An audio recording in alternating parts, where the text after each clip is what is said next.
Welcome back, students. I hope you have been following this playlist. In this video, we will learn classification of verbs, transitive verb and intransitive verb. We will also learn object of the verb.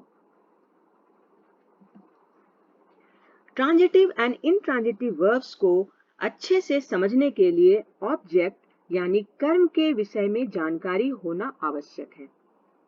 The object of a verb is the person or thing that receives the action expressed by the verb. The action begins with the subject, doer, and passes over to the object.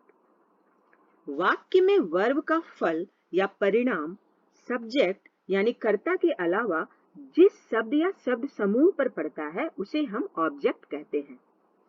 सामान्यतः object verb के तुरंत बाद आता है। Object का पता कैसे किया जा सकता है? व्हाट या whom लगाकर क्वेश्चन पूछने से जो आंसर मिलता है वही ऑब्जेक्ट होता है। The object answers the question formed by verb plus what or verb plus whom. For example, hers drinks milk.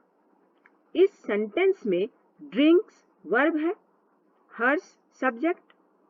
If we ask what does hers drink, the answer we get milk, right? So milk is the object of the verb drinks. In second sentence, Parth loves chocolates. Loves what? Chocolates. So chocolates is the object of the verb loves. I love my brother. Loves whom? My brother. अतः my brother object है verb love का। Now see this sentence. He is laughing. Laughing what? क्या हंस रहा है?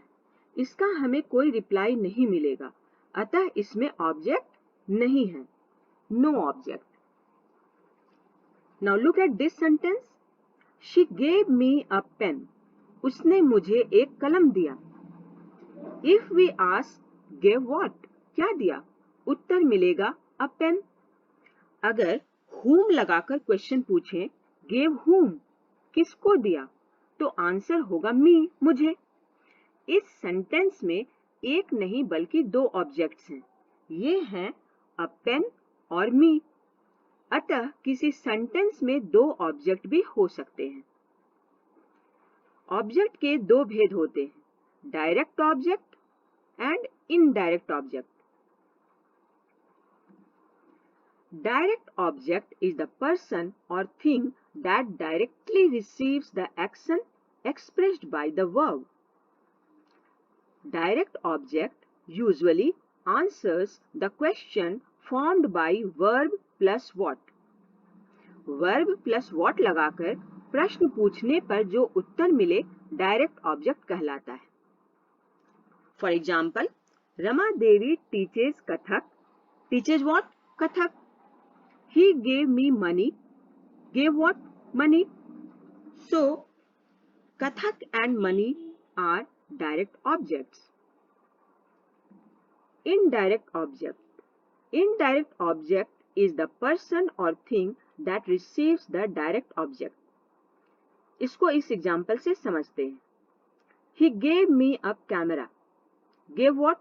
Camera. Camera is the direct object. Which word tells us who received the camera? Me. So me is the indirect object. हमने object के विषय में जानकारी प्राप्त कर ली। ऑब्जेक्ट के आधार पर प्रिंसिपल वर्ब यानी जो क्रिया वाक्य में मुख्य काम करती है को दो भागों में बांटा गया है, transitive verb, intransitive verb.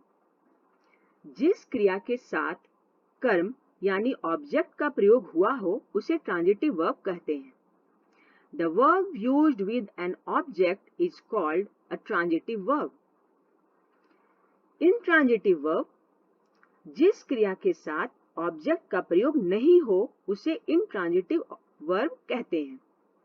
The verb used without an object is called an intransitive verb. Now see these sentences. He eats a mango. We read the Ramayana. They killed a tiger. The driver stopped the car. In sentences में प्रयुक्त verb के साथ mango, the Ramayana, a tiger तथा the car objects हैं, इसलिए क्रमशः eats, read, killed तथा stopped transitive verbs हैं. So, a verb that needs an object to make complete sense is called a transitive verb. Now see these sentences. I go there. The baby was smiling. Ram wept. An intransitive verb makes complete sense by itself. It does not take an object. In sentences में object का प्रयोग नहीं हुआ है, अतः go, was smiling और wept intransitive verbs हैं. ध्यान देने वाली एक बात यह है कि go, come, sit, sleep और die जैसे कुछ verbs के साथ ऑब्जेक्ट कभी नहीं आते हैं, अतः ये इंट्रांजिटिव वर्ब्स हैं. अधिकांश वर्ब्स ट्रांजिटिव तो होते हैं, लेकिन जब तक इनके साथ ऑब्जेक्ट का प्रयोग नहीं होता तब तक ये ट्रांजिटिव वर्ब नहीं कहला सकते. जैसे I play, we read, he speaks slowly, the glass broke, the car stopped. I play hockey. We read a storybook. He speaks the truth. You broke the glass. The driver stopped the car. Column A में प्रयुक्त verbs intransitive हैं क्योंकि इनके साथ objects नहीं आए हैं, लेकिन वही वर्ब्स यानी प्ले, रीड, स्पीक्स, ब्रोक तथा स्टॉप्ड कॉलम बी में आकर ट्रांजिटिव हो गए हैं क्योंकि उनके साथ objects hockey, a story book, the truth, the glass तथा द कार लगे हैं.